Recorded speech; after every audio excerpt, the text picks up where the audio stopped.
Salut la Bulls Nation, bienvenue sur French Bulls TV. On va bien évidemment revenir sur la victoire de samedi soir sur le parquet des Nets. Et quelle victoire, waouh, quelle victoire dans cette grosse affiche au sommet du classement de la conférence Est, puisque c'était le premier qui recevait le deuxième. Ça partait pas sous les meilleurs auspices pour nous malgré tout, puisque la veille on a appris le test positif à la Covid de Javonte Green qui rejoignit Kobe White dans le protocole Covid et qui va donc manquer plusieurs matchs. Et du coup, c'était un petit peu l'interrogation sur qui allait combler son absence dans le 5 de départ. Caruso était évoqué. Le problème, c'est qu'il avait une blessure à l'adducteur droit, mais il a dit tant pis, je tente le coup quand même. Donc c'est lui qui a débuté.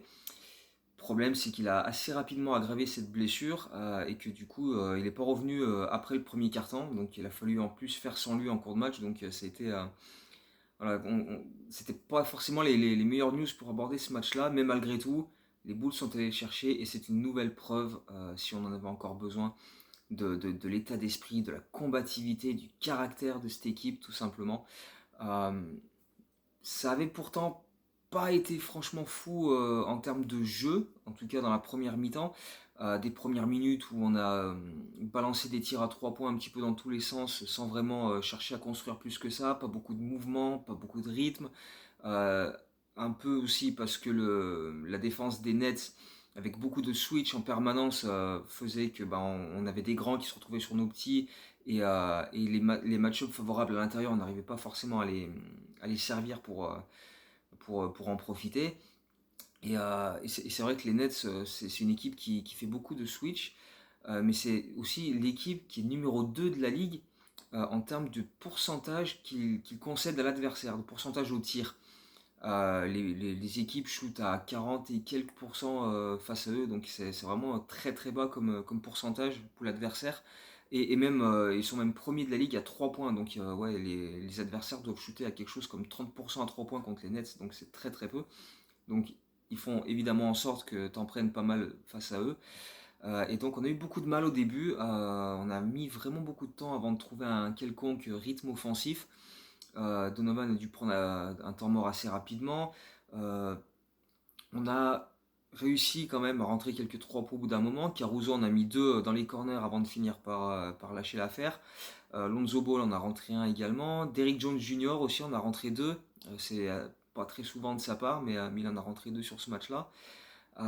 Et c'est un petit peu pour ça qu'on était dans la course, quoi. On était derrière au score, mais pas de beaucoup, alors que pourtant les Nets, avec beaucoup d'attaques de cercle, nous ont fait très mal parce qu'on a eu énormément de difficultés à bloquer les drives. James Harden il a attaqué le cercle, même s'il n'a pas énormément eu d'adresse sur ce match-là, il n'a pas beaucoup fini au cercle, mais il a attaqué le cercle en permanence et puis donné des bonnes passes.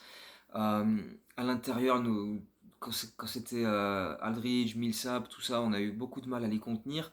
Donc on s'est souvent retrouvé en difficulté à l'intérieur et les Nets ont inscrit énormément de points dans notre raquette et même en transition également. Et ils ont évidemment aussi beaucoup pris de rebonds. Ils ont dominé les rebonds pendant une grande partie du match, enfin, sur l'ensemble du match, même s'il y a eu des périodes, notamment en deuxième mi-temps, où on a un peu répondu. Mais on a été en grande difficulté et c'est même presque miraculeux qu'on soit que à 4 points de retard à la pause. On a été mené à 56-52. Euh, on avait essayé, enfin Billy Donovan avait essayé de mettre Alize Johnson pour essayer d'apporter une solution au rebond. Ça n'a pas véritablement marché. Et dans le troisième quart, il a décidé de mettre Tony Bradley cette fois-ci. À ce moment-là, on était à -11, ce qui était la plus grosse avance de Brooklyn.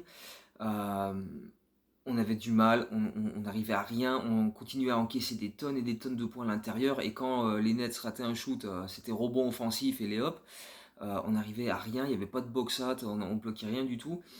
Et puis Tony Bradley est rentré, a commencé à faire deux trois box-out, à prendre un ou deux rebonds. Ayo a fait un peu la même chose. Et puis petit à petit, on est devenu de plus en plus combatif. On a réalisé quelques hustle plays. On a réussi à se créer des situations de contre-attaque pour mettre quelques paniers et revenir un peu dans la course. Au final, la fin du troisième quart-temps est à l'avantage des Bulls. On revient à -3. et encore avec un panier sur le buzzer du troisième quart-temps de Millsap, parce qu'on était revenu à un point juste avant.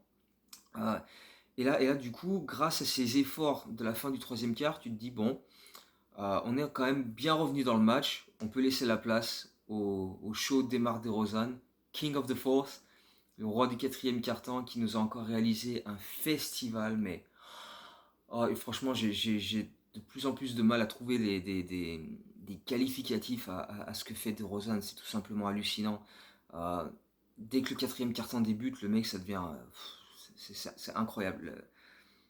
Les shoots qu'il met, la difficulté des shoots qu'il arrive à rentrer dans le clutch time, c'est incroyable. Et peu importe qui défendait sur lui, euh, il se retrouve avec Brown sur lui, il se retrouve avec Kevin Durant sur lui, avec ses longs bras. Pas grave, il l'attaque, il va lui mettre un N1 sur la tronche. Avant ça, il a mis des mid-range, après spin move, turnaround, fade away. C'est parti dans tous les sens.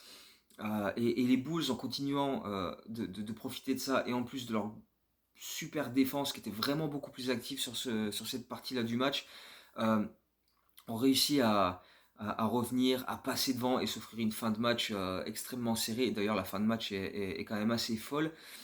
Zach LaVine met les Bulls à +5. Kevin Durant ramène à- à son équipe à 2 points avec un panier à 3 points. Avant que DeRozan parte en drive. Et là, il voit qu'il est un petit peu gêné. Mais la défense a oublié Lonzo Ball dans le corner. Lonzo Ball n'avait pas forcément été extrêmement adroit ni même impliqué offensivement sur ce match-là avant ça. Mais là, il claque un 3 points, mais pile poil, au top, super clutch. Il reste à ce moment-là quelque chose comme 18-19 secondes au chrono, 17 peut-être, je crois de mémoire. Mais et voilà, il met les Bulls à +5, 110, 105. Et là, tu te dis, ça sent très très très très bon. Sur la remise en jeu, Kevin Durant échappe à Derrick Jones Jr. et part claquer un dunk. Derrière, ils font faute directe et c'est Ayo Dosunmu qui a joué la fin de match à la place de Caruso et qui a été excellent, qui est envoyé sur la ligne. Il fait 1 sur 2 en mettant le premier et loupe le deuxième. Donc, euh, donc 4 points d'avance pour les Bulls avec une douzaine de secondes à jouer. Mais les Nets ne vont pas en profiter. Ils vont louper leur dernière tentative, même avec rebond offensif. Ils vont louper 2 paniers à 3 points sur les dernières secondes. Et finalement, Chicago s'impose 111-107 à Brooklyn. Et c'est quand même encore une fois, la preuve que cette équipe ne lâche jamais rien, a vraiment énormément de caractère, parce que quand même, se déplacer chez le premier de la conférence, euh, avec Green, White et Williams en moins, en perdant Caruso au premier quart-temps, en étant mené de 11 points dans le troisième quart, être capable de fournir de tels efforts et de revenir dans ce match-là, c'est quand même très très très très très solide. Donc voilà, encore une fois, les Bulls ont prouvé à quel point ils étaient forts mentalement, à quel point euh, ils étaient capables de gérer ce genre de situation, ne pas paniquer, ne pas se prendre la tête, exécuter ce qu'ils savent faire et gérer tout simplement. Et c'est vraiment une belle, belle, belle démonstration. Ayo, comme je disais, il a été excellent. Il a joué la fin de match parce que Caruso était blessé.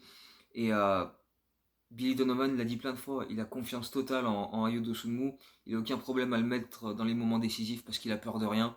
Et il l'a montré. Il a eu des plays décisifs, il a réalisé des contres énormes, il a fait des box-out au rebond. Il a mis quelques paniers aussi, il a fini à 11 points.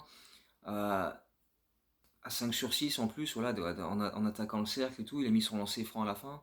Euh, il a été top, encore une fois. Et franchement, quelle trouvaille sur Rocky pour un pick 38, c'est quand même assez fou. Et là,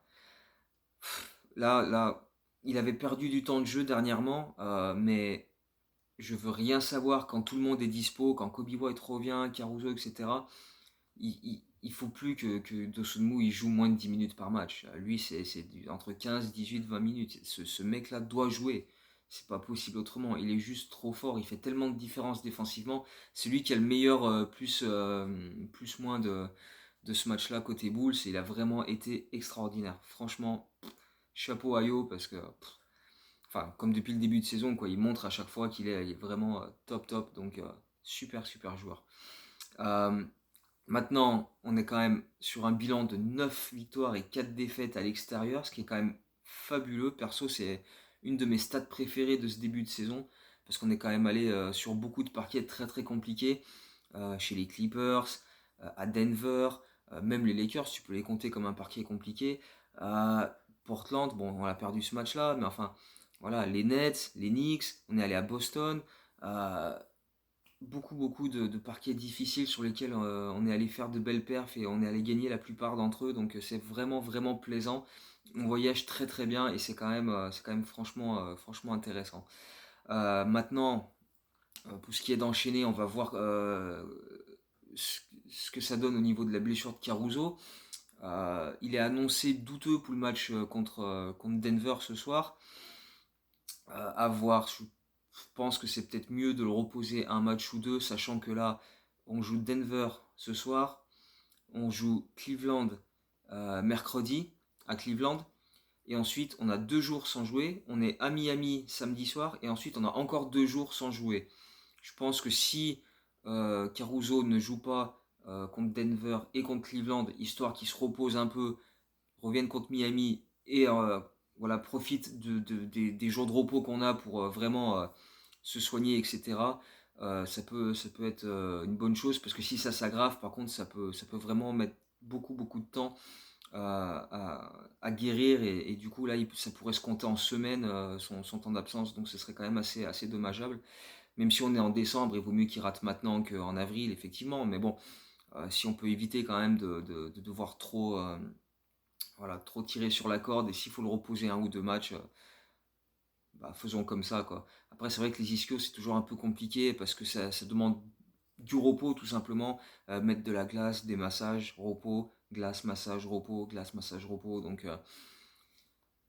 enchaîner les matchs et les entraînements c'est un peu compliqué. Donc du coup je pense que c'est, enfin je pense, c'est que mon avis à moi évidemment, mais si il loupe les 2 prochains matchs et qu'il est au repos total, ça peut que lui faire du bien, même si bah voilà on devra composer sans lui, mais on a montré face à Brooklyn qu'on était capable de le faire. Tu mets Ayo Dosunmu, le gamin il s'éclate et il a de l'énergie à revendre, ça va le faire. Troy Brown a fait quelques minutes sympas aussi. Et puis tu peux toujours puiser dans ta rotation, hein. Il y a des mecs qui sont cloués sur le banc qui jouent jamais, donc autant s'en servir un petit peu à un moment donné aussi. Donc voilà, probablement que du coup ce sera Derrick Jones Jr. qui sera dans le 5 de départ. Enfin, à confirmer hein, évidemment si Caruso ne joue pas. Mais bref, toujours est-il que Denver est une équipe qui cette fois-ci aura Nikola Jokic sur le parquet, contrairement à la fois où on les a battus chez eux.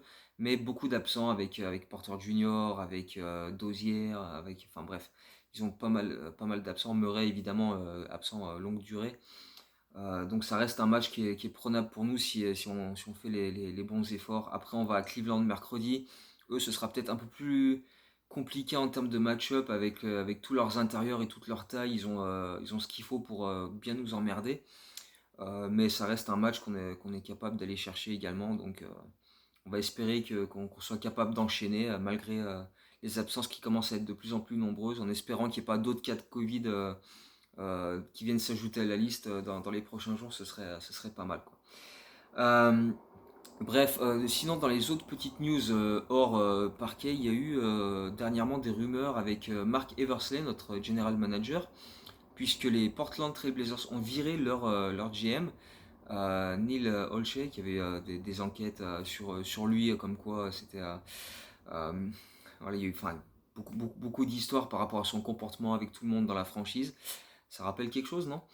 Mais enfin bref, et du coup il y a eu des rumeurs comme quoi Mark Eversley était une des pistes des Blazers pour prendre le poste de general manager, sachant que Eversley a d'énormes liens avec la ville de Portland vu qu'il a longtemps bossé avec Nike et dont le siège social est à Portland. Euh, donc voilà, il y a ce lien avec la ville et la firme Nike, mais pas vraiment avec la franchise. Mais Eversley a démenti et de toute façon j'aurais trouvé ça, enfin ça faisait aucun sens que Eversley parte maintenant alors qu'il a été très actif cet été. C'est notamment lui qui a réussi à convaincre DeRozan de venir. Les deux sont très très proches. Eversley était là quand DeRozan a fait les workouts avant sa draft par les Raptors. À ce moment-là, Eversley était aux Raptors. Il a poussé pour que DeRozan soit drafté. Donc voilà, les deux se connaissent depuis très très très très très longtemps. ils sont très très proches. Donc voilà, il y a ce lien entre eux et je trouverais ça très très bizarre. Enfin, il n'y a pas que ça, mais c'est vrai que ça fait partie des choses qui font que Eversley a un rôle très important aux Bulls. Il est à fond dans le projet avec Karnišovas.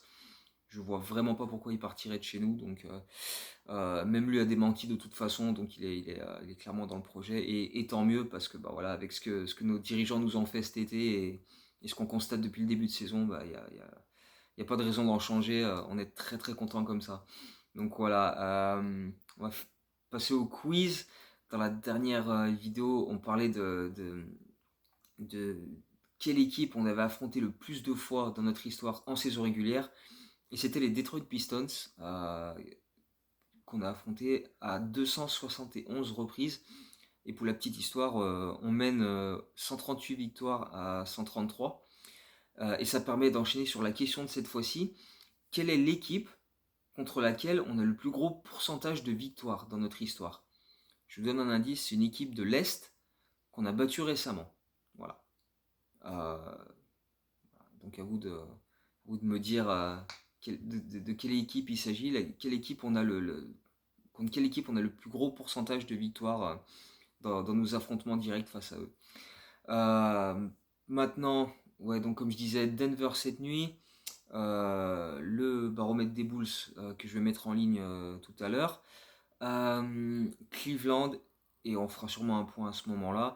Il y aura aussi entre-temps le podcast qu'on a tourné ce dimanche avec Gugur pour le podcast Par les cornes pour revenir sur un petit peu les dernières semaines qu'on a vécues avec le road trip, etc.